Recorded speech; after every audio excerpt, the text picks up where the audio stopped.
Buenas tardes a todos los presentes, estimado jurado, y a todos los que están presenciando esta exposición, como así también a los que están presenciando virtualmente, a las autoridades presentes también, gracias por venir. Bueno, yo soy Diego González y voy a exponer en esta presentación básicamente en qué consistió la investigación que realicé, ¿sí? Y los resultados que obtuve a partir de esa investigación. El tema que que investigué, fue sobre teorías implícitas en los maestros de educación primaria sobre el aprendizaje de niños con trastorno del espectro autista. Bien, ese fue básicamente el tema planteado. Para presentarlo yo quité lo que sería la parte de espacial y temporal, que se realizó en 3 escuelas primarias en el año 2016. Una cuestión de sintetizar en la presentación. Bien, para poder entender y comprender desde un inicio lo que se va a hablar en esta exposición, me pareció pertinente exponer cuestiones centrales que hicieron parte del marco teórico con respecto a este tema planteado. Primero, empezando por lo que son las teorías implícitas. Las teorías implícitas básicamente es un enfoque dentro de la investigación del cual se permite estudiar las concepciones del aprendizaje que tienen docentes y alumnos, ¿sí? Como esas existen otras más, como por ejemplo la metacognición, el estudio de las concepciones epistemológicas y demás, pero esta me pareció muy pertinente para realizar la presente investigación. ¿Qué sostiene este enfoque? Que los docentes presentan representaciones organizadas por ciertos principios que le dan cohesión y organización a sus prácticas. Lo que básicamente sostiene este enfoque es que los docentes van construyendo a lo largo de toda su experiencia formas. Básicamente esas representaciones se configuran a modo de teorías que empiezan a regir la toma de decisiones áulicas y todo lo que compete a la dimensión pedagógico-didáctica de su praxis. Estas teorías surgen como una finalidad adaptativa en cuanto a la evolución del hombre. ¿Sí? ¿Por qué? Porque el hombre, para tratar de adaptarse al entorno, genera estas teorías con un fin también económico. Es decir, si nosotros no hubiésemos tenido, digo nosotros porque también por mi parte soy docente, ¿no? Pero más allá de que transferimos esto a todas las personas, todos nosotros reaccionamos y interactuamos con el entorno a partir de un bagaje implícito, que no es consciente para nosotros, ¿sí? La naturaleza y la función de esta teoría implícita es por sobre todo procedimental. Naturaleza procedimental es por sobre todo, dice Pozo Municio, sostiene que implica un saber hacer, un procedimiento. Y acá es bastante interesante lo que sostiene Pozo. Como todos los que estamos en el ámbito de aprendizaje entendemos y comprendemos, un procedimiento no puede ser declarado, no puede ser conceptualizado. Porque al poder verbalizar, por ejemplo, los pasos que yo hago para realizar una acción, yo ya tengo que pasar ese procedimiento en un saber declarativo, en un saber conceptual, que lo pueda verbalizar y expresar en palabras. Y eso produce un cambio también, porque implica una reestructuración de la información. Si yo, por ejemplo, puedo conducir un auto, ¿sí? El explicar el paso a paso de lo que voy a hacer para manejar un auto a una persona novata, va a implicar una reinscripción de ese procedimiento. A eso voy. Del mismo modo también, y sostiene Pozo, que somos capaces de declarar, es decir, conceptualizar y expresar ideas mucho más de lo que procedemos, de lo que actuamos, de lo que llevamos adelante de la práctica. Y eso hace también que cuando le consultemos, por ejemplo, a un docente, ¿por qué hizo esto? Quizás no pueda definirlo con precisión, justamente por esto, ¿no? Porque implica un saber hacer por sobre todo. Tiene una naturaleza pragmática Eso significa que tiene una naturaleza por sobre todo práctica, es funcional para el ambiente en donde rodea al docente. Esto que hablé de la adaptación se relaciona con esto. ¿Por qué?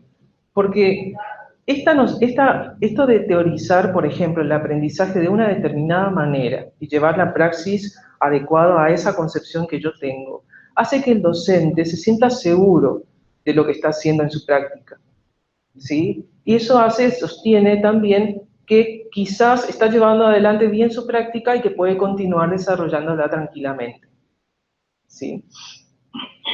Justamente al ser funcional, al ser práctico, le cuesta muchísimo desprenderse de esas nociones previas, de esas nociones consolidadas, de esas representaciones, ¿sí? Que generalmente están ligadas a una concepción de aprendizaje muy básica, ¿sí?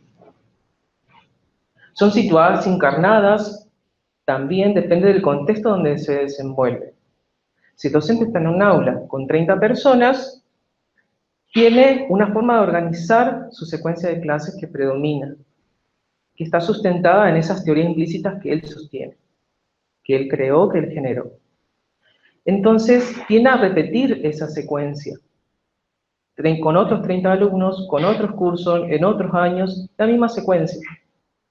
Y son muy rígidas, que sucede, justamente lo que sucede cuando se presenta una persona que presenta una capacidad de aprender totalmente diferente. Entonces, ese supuesto de homogeneización, ¿sí? De homogeneizar en cierta manera la enseñanza, entra en crisis porque no le resulta o los resultados no son como él esperaba, en cierta manera.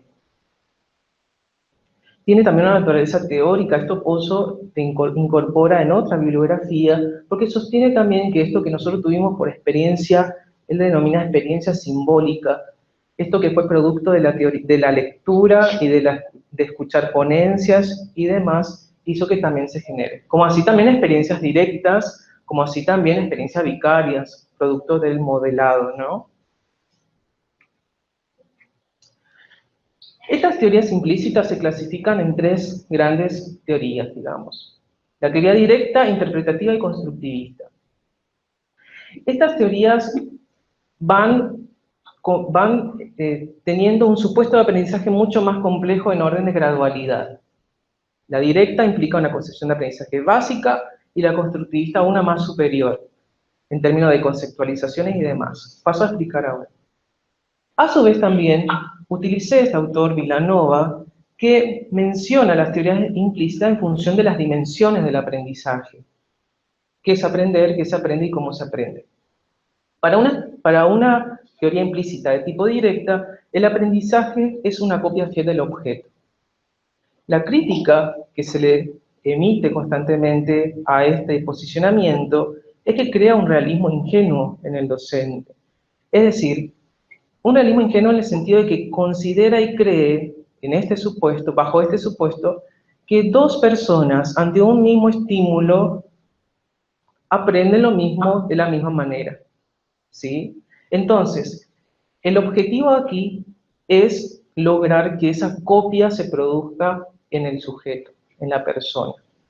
Copia fiel de ese objeto representado en la realidad, ¿no? Se prioriza por sobre todo los resultados. Con respecto a qué se aprende, se priorizan los contenidos disciplinares y la información por sobre todo, y la prioridad está en los contenidos. Cuanto más fiel sea al objeto que compone la realidad, va a ser considerado un objeto aprendido. Con respecto a cómo se aprende, a partir de la incorporación de esa información por distintos medios externos, de la práctica de repetición. Ese modo de considerar de cómo se aprende también puede ser dado por un modelo, como por ejemplo el docente, ¿no? Entonces el alumno lo que tiene que hacer es copiar lo que hace el docente o hacer lo que él sostiene para poder básicamente adquirir el mecanismo de aprendizaje. Para la teoría interpretativa, aquí vemos una pequeña evolución, ¿no? En términos conceptuales.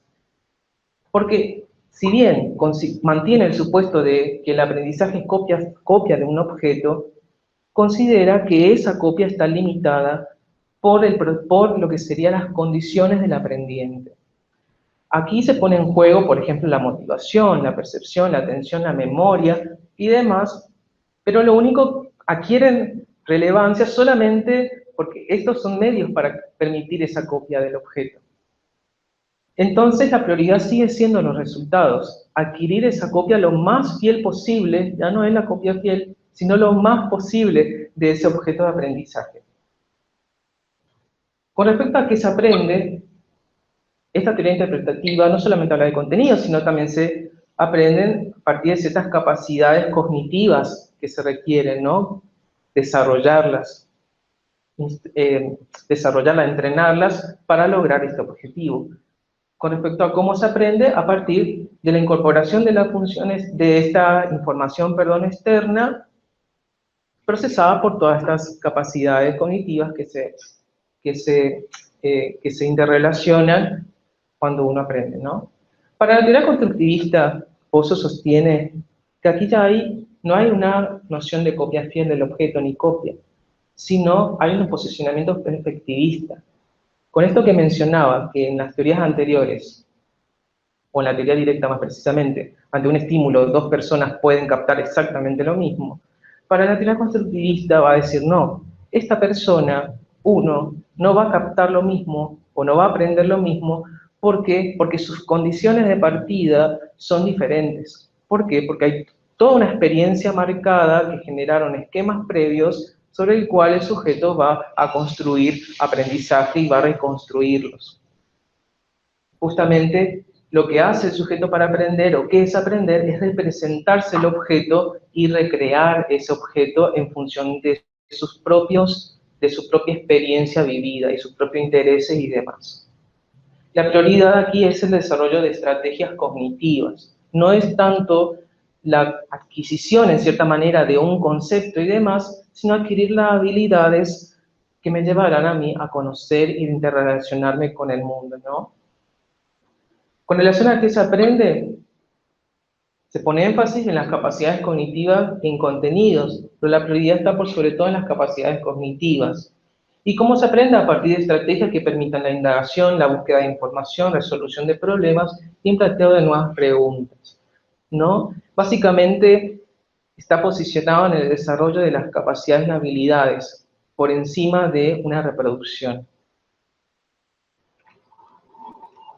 Con respecto a qué entendemos por trastorno del espectro autista, es un trastorno en el neurodesarrollo que se caracteriza por presentar alteraciones de dos grandes dimensiones en el aspecto en cuanto a la persona, ¿no? Según nos plantea el Manual de Diagnóstico Estadístico de Trastornos Mentales, quinta edición, en la comunicación e interacción social y comportamiento de intereses restringidos. Aquí encontramos, en cuanto a la primera dimensión, comunicación e interacción social, dificultades en la reciprocidad emocional, en poder reconocer las emociones del otro, en poder comprender el lenguaje no verbal, esto de lo que hacen los gestos, la mímica y demás, entre otras más, ¿no?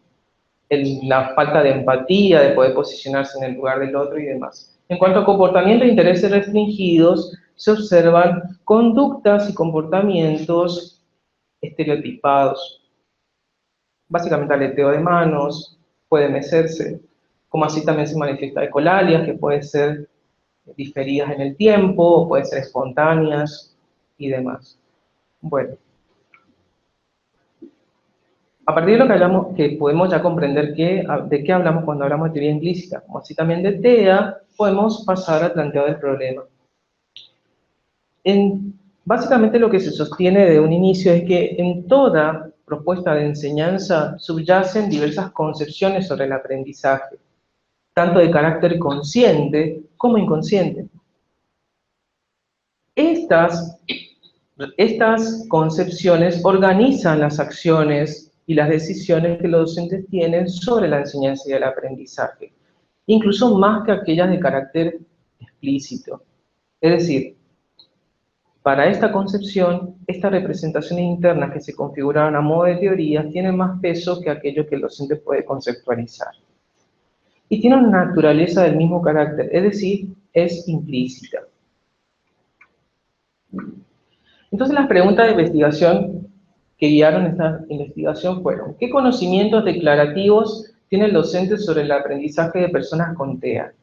Es decir, ¿qué conocimiento ellos pueden decir que tienen, pueden expresar en palabras de lo que ellos entienden por cómo aprende un niño con TEA? ¿Qué tienen en cuenta los maestros para organizar su propuesta de enseñanza con respecto a este tipo de alumnado? ¿Cómo así también si existe correspondencia entre lo expresado por los docentes de manera declarativa en lo que dicen y con lo que lleva a decir, con lo que verdaderamente hace en el aula, ¿no? En la praxis, en la práctica? Esas fueron preguntas que guiaron a lo largo de la investigación, y la pregunta central entonces sería: ¿cuáles son las teorías implícitas sobre el aprendizaje que los maestros de estas 3 escuelas que fueron tomadas tienen sobre los alumnos con TEA durante el 2016? Con respecto a la justificación de la investigación, según la Organización Internacional Red Espectro Autista, en la Argentina se estima que hay 400.000 casos de personas con TEA. En la ciudad de Clorinda, según el Consejo Municipal de Discapacidad, existen 103 casos, de los cuales hay registro de 22 personas en la Escuela de Educación Especial, de los cuales a su vez 10 se encuentran con escolaridad especial, o se encontraban, mejor dicho, y 12 con plan de inclusión. Esto hace que se observe una creciente demanda que es llegada a lo que serían las autoridades de la Escuela de Educación Especial por parte de las autoridades de las escuelas comunes, pidiendo asesoramiento por parte del gabinete psicopedagógico en estos casos de alumnos diagnosticados con TEA, que se encuentran incluidos.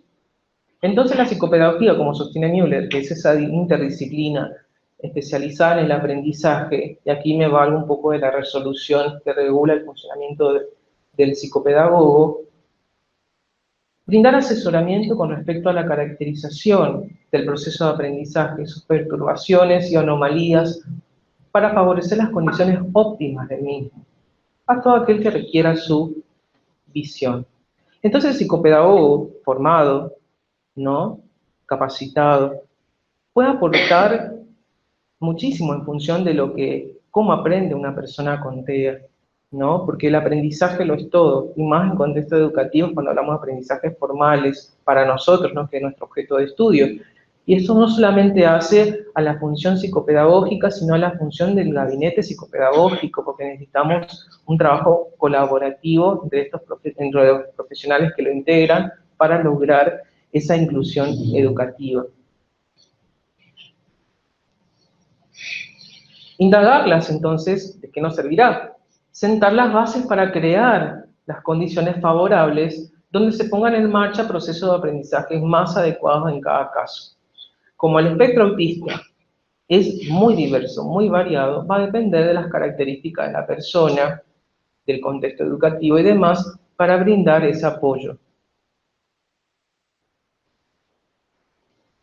Como objetivo general, básicamente se buscó describir las teorías implícitas en los maestros de educación primaria sobre el aprendizaje de estos niños. Y los objetivos específicos fueron, en un primer momento, identificar el conocimiento declarativo que tienen los docentes sobre el aprendizaje de alumnos con TEA, después reconocer las prácticas de enseñanza a partir de los tipos de teoría implícitas que se mencionaron, directa, interpretativa y constructivista, y por último, analizar el conocimiento declarativo y las teorías implícitas que los maestros tienen acerca del aprendizaje de alumnos con TEA, para ver si existe o no esta correspondencia. La hipótesis inicial fue que los docentes de educación primaria presentan una concepción de aprendizaje de su texto con TEA de tipo directa, ¿sí?, que es la concepción más básica que mencionábamos, ¿no?, el aprendizaje como copia fiel del objeto, y ante su simple exposición uno podrá aprender. Ante la simple exposición del estímulo, facilitado por el docente u otros medios, él aprende. Con respecto a los antecedentes, he mencionado 2 que tienen relación con el estudio de las teorías implícitas, y uno sobre representaciones cuando existe un caso de inclusión educativa. No existe antecedente, por lo menos no se ha encontrado, con relación al estudio de teorías implícitas de los docentes sobre alumnado con TEA o sobre alumnado con alguna discapacidad. Esto también me permite comentar de manera breve que un investigador muy reconocido, Pozo Municio, que lo cito constantemente, es uno de los que investiga mucho sobre esta temática. Le mandé un correo y le consulté si existía antecedente al respecto y me respondió y me dijo que él no conocía y que aparentemente era algo novedoso y que me deseaba éxitos con la investigación. Entonces, la primera investigación que cité fue la de Locore, un chileno, que tituló su investigación Un modelo para acceder a la teoría implícita sobre la enseñanza y el aprendizaje mantenidas por los docentes a través del análisis de sus prácticas en aula. Utilizó un enfoque cual y cuantitativo y obtuvo como resultado que se evidenciaba en esa praxis un predominio de teoría implícita de tipo directa e interpretativa, y nos observó, por lo menos él, un posicionamiento constructivista con relación a estas teorías. La segunda investigación citada fue la de Aparicio y Niebles, concesión implícita en los docentes sobre el aprendizaje. Ya de un enfoque cuantitativo, observaron que existe una prevalencia de las concepciones de tipo realistas e interpretativas por encima de las constructivistas. Esta realista justamente está asociada a la teoría directa. Por último, Muñoz desarrolló una investigación denominada Representaciones y actitudes del profesorado frente a la integración de niños con necesidades educativas al aula común. Justamente, el alumno con TEA tiene una característica particular, tiene lo que se denominaría hoy en día una discapacidad, una alteración, un trastorno, ¿no? Entonces, eso también despierta, o por lo menos eso es lo que yo consideraba, por eso decidí citarlo, ciertas cuestiones asociadas, representaciones y demás, con respecto a estas personas, ¿no?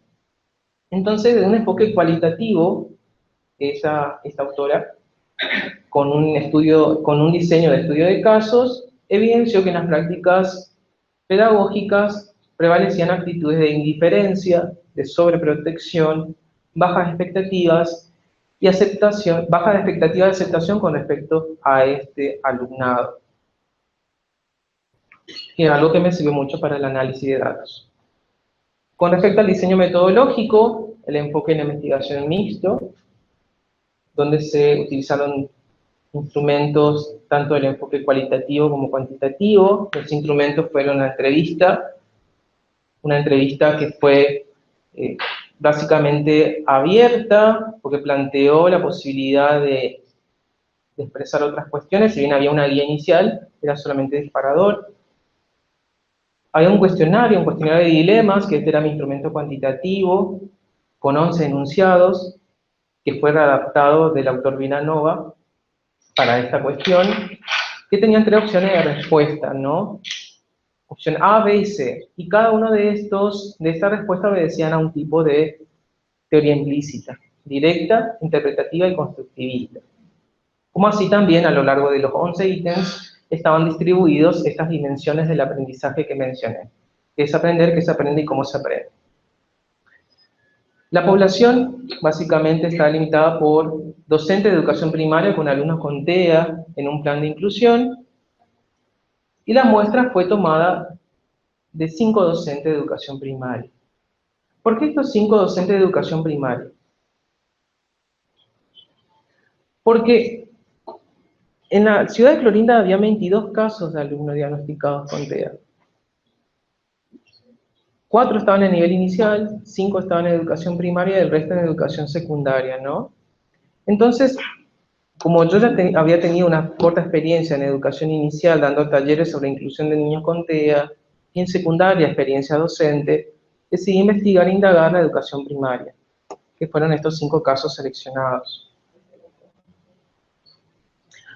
Solamente con el fin de presentar los resultados de manera organizada para esta exposición, volqué los resultados de la entrevista realizada en este cuadro. Obviamente, la entrevista realizada otorgó datos que estaban semi-organizados, que después fueron procesados, armaron categorías, a cada categoría se le asignó un código, y así después se utilizaba la parte de recuperar las voces para fundamentar las categorías que fueron creadas. Con respecto al qué es aprender, vemos, he marcado en amarillo, lo que más se evidenciaba que eran procesos de adquisición enlentecido del aprendizaje de este alumnado, asociándose a una teoría interpretativa, ¿no? Teoría implícita de tipo interpretativa. Con respecto a qué se aprende, se evidenció en 3 oportunidades como constante que se aprende conocimientos relevantes, que se asocia a la teoría directa. Con respecto a la dimensión de cómo se aprende a través de la repetición, fue lo que más apareció en estas entrevistas, ¿no? Asociado a una teoría de tipo directa. Con respecto al resultado de la encuesta, ¿no? Que esto ya estaba, como era cuantitativo, resultó más sencillo, digamos, poder representarlo, ¿no? Con relación a la dimensión de qué es aprender, vemos que de las respuestas dadas, 8 se relacionaba a lo que sería la teoría de tipo interpretativa y 8 a la teoría de tipo constructivista, ¿sí? Y solamente un 4%, un 20% que representa el 4 de las respuestas dadas a la teoría directa. Con relación a qué se aprende, se observó un predominio del enfoque constructivista, con 12 respuestas que representa el 80% de los resultados. Y con relación a la dimensión de cómo se aprende, 14, vemos que el 70% representó o se asoció a un enfoque constructivista del aprendizaje. Esto lo sinteticé en este gráfico circular en esta tabla. Fueron 34 respuestas que se asociaban a un posicionamiento constructivista, ¿no? Entonces, el predominio en este instrumento, que fue el de cuestionario, fue un posicionamiento constructivista. Con relación al registro anecdótico, se procesó de la misma manera que con la entrevista, ¿sí? Se organizó, primero los datos que se tenían registrados fueron leídos, se organizaron, se armaron categorías en función de lo que se observaba, se le asignó un código y también posteriormente se recuperaron las voces para poder organizar, ¿no? Para poder fundamentar las categorías establecidas. Vemos que con relación a qué es aprender la copia fiel es algo que predominó en estas observaciones que se realizaron. Con relación a qué se aprende, conocimiento relevante es algo que se observaba constantemente, asociado a un posicionamiento directo. Y en relación a cómo se aprende también, las categorías se asocian a partir de la adaptación de consigna, repetición y guía personalizada y demás, se asociaba también el predominio de teoría directa del aprendizaje.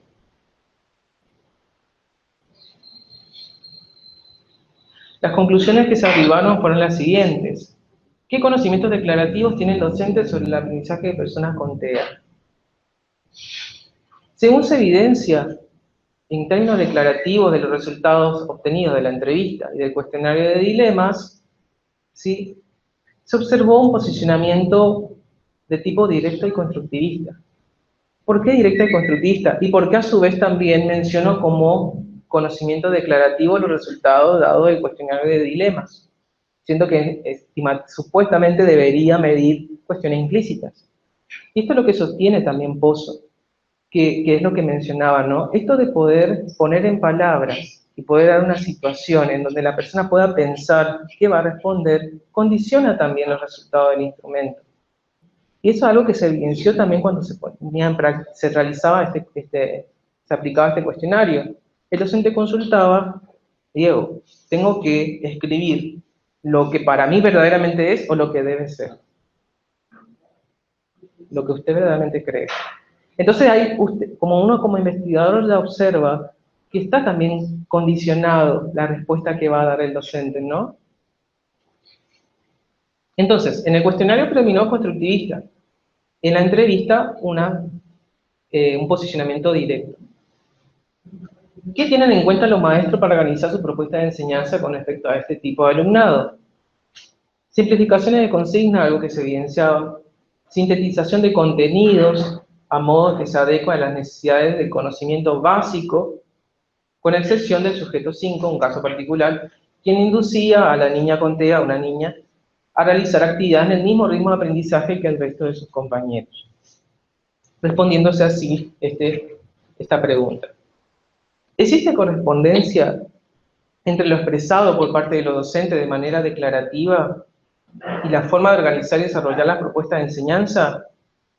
El resultado fue que no existía una correspondencia. Se observaba en la parte, digamos, práctica, un posicionamiento asociado a una teoría directa, ¿sí? Y en la parte declarativa se observaba un tipo de teoría implícita de tipo constructivista, ¿sí? Constructivista interpretativo, bueno, pero lo que sí es que se evidenciaban esas dos cuestiones, pero en las observaciones, por eso lo elegí como instrumento, porque me pareció muy pertinente poder ver si esto verdaderamente se llevaba adelante lo que sostenían de modo verbal. En la entrevista también se mencionaron el uso de recursos de enseñanzas variadas, ¿no? De aplicaciones, de celular y demás, que no se evidenció en el momento en que se recolectaron los datos. Como así también decía, se sostenía que había un acompañamiento más seguido por parte del equipo de la educación, de apoyo de la educación especial, cosa que tampoco se evidenció en el momento en que se recolectó los datos. Entonces, ¿cuáles serían las teorías implícitas sobre el aprendizaje que los maestros de estas tres escuelas tienen sobre el alumno con TEA durante el 2016? La teoría implícita predominante de la muestra seleccionada fue la de tipo directo. De esta manera, entonces, se ha corroborado la hipótesis inicial que sostenía que este era el tipo de teoría que predominaba en lo que sería en la práctica docente. Bueno, de esa manera concluye la exposición. Muchas gracias. Ahora, muy bien, Diego. Listo. Muy bien. Gracias. ¿Preguntas? Bueno. En particular, Diego, yo te quería preguntar, ¿no? Porque vos instrumentaste, vale la redundancia, distintos instrumentos como la entrevista, el cuestionario y el registro anecdótico, también hiciste observaciones. Así es. Y como que encontraste distintos resultados. Qué difícil esto. ¿En qué consistía la entrevista? La entrevista básicamente se estructuró en 3 preguntas que apuntaban a estas dimensiones del aprendizaje mencionadas por Vilanova. ¿Qué es aprender? ¿Qué se aprende y cómo se aprende? Entonces se decía, ¿qué es el aprendizaje para usted de un niño con TEA? ¿Cómo se aprende? ¿Cómo usted considera o qué tiene en cuenta a la hora de generar su propuesta de enseñanza con base a este alumnado? Entonces la entrevista apuntaba hacia esas dimensiones del aprendizaje. ¿Qué es aprender? ¿Cómo se aprende? ¿Y qué se aprende? Bien. Y el cuestionario, bueno, tenía casi las mismas características. Exactamente. El cuestionario tenía 11 ítems, que fue tomado de este autor Vilanova, que también investigó las teorías implícitas, ¿no?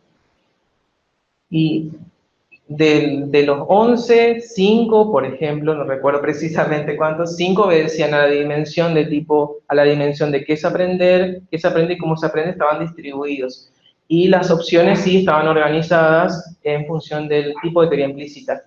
A era directa, B era interpretativa y C constructivista. Bien, bien. No sé, las profesoras ahí presentes si quieren hacer alguna pregunta.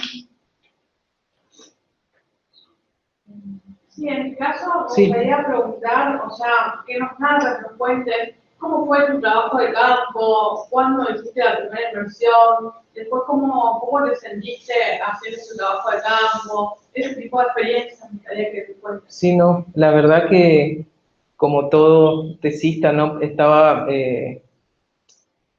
muy contento porque había recibido el dictamen de aprobación del anteproyecto, entonces me puse en marcha a buscar las autorizaciones que como investigador no tuve en cuenta, admito. Me costó mucho ingresar a la escuela primaria porque pues yo tenía conocidos en inicial y tenía conocidos en secundaria, primaria no. Entonces, bueno, buscando mucho, me autorizaron el acceso y cuando me autorizaron el acceso, lo que veía en los docentes es que había tanta necesidad, ¿no?, de apoyo, tanta necesidad de un acompañamiento, ¿verdad? Entonces cuando vos llegabas te preguntaban, ¿no? ¿Y vos qué estás? ¿Y vos? ¿Y Diego? ¿Y cómo puedo hacer? No, yo acá soy investigador, yo acá soy investigador, pero yo solamente tengo que... Entonces trataba de no interferir, ¿no? Pero se los veía con mucha necesidad de expresar sus ideas con relación a lo que hace la inclusión de niños con TEA, ¿no? Y a alumnos con discapacidad en general, porque en Formosa, no sé, en otras provincias se lleva adelante el plan de inclusión, donde todas las personas tienen que estar en escuela especial si el padre decide que el alumno esté en la escuela especial, en la escuela común, perdón. Entonces nadie se le puede negar el acceso, ¿verdad? Así que yo veía esto, ¿no? Que había mucha necesidad de ser escuchados, y en el momento que recolectaba los datos también veía esa situación del docente. Porque ¿qué es lo que me motivó a mí realizar esta investigación? Siempre he visto que uno, en la práctica, desarrolla quizás otra cuestión de lo que teoriza, ¿no? De que uno puede decir en teorías. Y a su vez también pensar, ¿no?, que muchas veces existe una mirada un tanto como muy prejuiciosa con respecto al docente. Yo le veía a esos docentes, por lo menos 3 de ellos, que estaban sumamente interesados, motivados en conocer cómo hacer para que esa persona aprenda. Porque ellos, para ellos, que el resto de los alumnos estén aprendiendo a leer y escribir, y que él no pueda pronunciar una palabra, porque no tenía desarrollado el lenguaje convencional, por ejemplo, en un caso, veía esa desesperación de no encontrar resultados. Y una maestra me decía en la entrevista, Diego, yo le enseño las vocales y al día siguiente ya no se acuerda. Entonces, esa desesperación y sentirse incluso frustrado, ¿no? Eso me hizo como sentir más empatía, porque yo también criticaba mucho al docente en cuanto a su práctica en sí, con respecto a la inclusión, cómo va a desarrollar esas cuestiones. Entonces, me hizo generar esta empatía con ellos y poder también ver desde ese lugar, porque verdaderamente se veía, tenían todo el interés, pero tenían 30 chicos. Estaba este niño que tenía tolerancia de 1 hora y media sentado y que ya tenía que ser retirado porque entraba en crisis. Y los demás chiquitos decían, profe, me corrige mi tarea, y tenía que dar la clase, y tenía que estar, y era bastante estresante, digamos, se evidenciaba, ¿no? Por la empatía se evidenciaba, se les veía demasiado estresado a los docentes. Y toda esa desesperación también. No sé si respondió la pregunta, o quiere que emplee un poco más, sea más directo en los... Perfecto, no creo que la riqueza, digamos, del trabajo de campo y también se manifiesta ahí la vocación, digamos, del investigador, si se va a dedicar a eso como investigador, digamos, o si se va a dedicar a eso como profesional, en este caso como psicopedagogo, ¿no? Esa distinción, digamos, de roles se te pasó por la cabeza. Sí, ¿Tuviste alguna oportunidad digamos, de preferir un rol al otro, por ejemplo? Una pregunta bastante interesante. La verdad que yo siento pasión por las dos cuestiones. Siento pasión por las dos cuestiones porque me acuerdo cuando inicié el tema del planteamiento del tema de investigación, me costó muchísimo, horrores, pataleé, me llevó 5 meses el anteproyecto. Y lo sufrí, me acompañaron 2 excelentes personas, que una fue la magíster Cristina Rixi y otra la profesora Marta Menéndez, que me acompañó, ¿no? Pero el ir aprendiendo a investigar de la mano de estos profesionales hizo que se me despierte ese interés, ¿no? Ese interés por este campo de conocimiento que es algo totalmente nuevo, ¿no? Porque uno por ahí, como profesor en psicología, que es mi título previo, uno había teorizado mucho sobre el aprendizaje, había teorizado mucho sobre técnicas de exploración y demás, pero este era un terreno totalmente desconocido, ¿no? Y cuando vos empezás a ver que puedes plantear en términos científicos y desarrollar esta investigación guiándote por este método y poder explicar cuestiones que por ahí vos tenías dadas vueltas, pero que encontrás un correlato, por lo menos en un momento determinado o en un contexto y en un grupo de personas, hace también que uno amplíe muchísimo la mirada con relación a las investigaciones para realizar el estado de arte, ver los resultados de esas personas que se preguntaron algo muy similar a vos, que tuvieron esos resultados y que te guiaron también en cierta manera en el proceso, ¿no? A partir de lo que dejaron escrito. Y la verdad que fue algo, para mí es un campo totalmente nuevo y apasionante que me encantaría seguir incursionando, ¿no? En términos de la parte investigativa. Y la parte psicopedagógica también, brindando este apoyo, este acompañamiento, ¿no? No hace mucho tiempo formaba parte, estaba en un curso que lo dictaba la supervisora de Educación Especial de Formosa. Y ella decía, y estaban los maestros comunes y los de educación, todo en la parte del gabinete de la Escuela de Educación Especial. Y un momento decía la maestra común, pero ustedes tienen formación, le decía al equipo técnico. Y se para la supervisora y dice, no, todo caso es un desafío. Ni los psicólogos, ni psicopedagogos y demás saben de antemano cómo van a desarrollar un proceso de inclusión educativa. Y así con lo mismo que les generó a ustedes, nos generó a nosotros cuando se nos exigía el tema de la inclusión educativa, porque es un desafío muy grande como equipo de trabajo también, ¿no? Por eso no es una cuestión a priori que uno sabe todo como profesional también. Obviamente uno se especializa, trata de dar lo mejor en sí, después va eligiendo hacia qué, incluso dentro de la clínica, si se quiere, hacia dónde va a estar dirigida su atención, ¿no? Así que...